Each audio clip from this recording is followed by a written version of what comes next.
السلام علیکم۔ تاریخ دور خلافت میں ایک واقعہ لکھا ہے کہ ایک بوڑھی عورت دربار خلافت میں حاضر ہوئی اور عرض کرنے لگی، امیر المومنین، کافی دن ہو گئے میرے گھر میں کیڑے مکوڑے نہیں آتے۔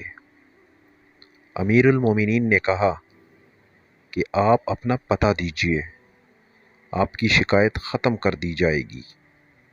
عورت کے جانے کے بعد دربار میں تمام لوگوں نے تجسس کی نظروں سے امیر المومنین کو دیکھا اور کہا، امیر المومنین، یہ کیسی شکایت تھی اور اس کو کیسے دور کیا جائے گا؟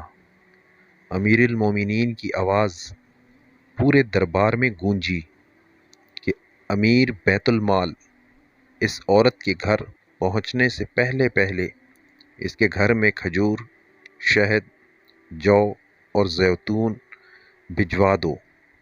پھر دربار سے مخاطب ہوئے کہ جس گھر میں اناج ہی نہ ہو اس گھر میں کیڑے مکوڑوں کا کیا کام؟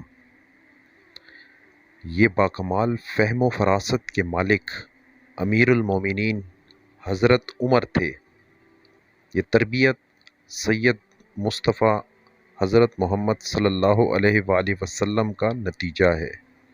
جہاں ایک عورت کی سفید پوشی اور پردہ نشینی کو سلام پیش کرنے کو دل چاہتا ہے، وہاں خلیفہ وقت عمر کی فہم و فراست بھی قابل تحسین ہے۔ یہ شان ہے خدمت گاروں کی، سرکار عالم کا کیا ہوگا؟ سبحان اللہ۔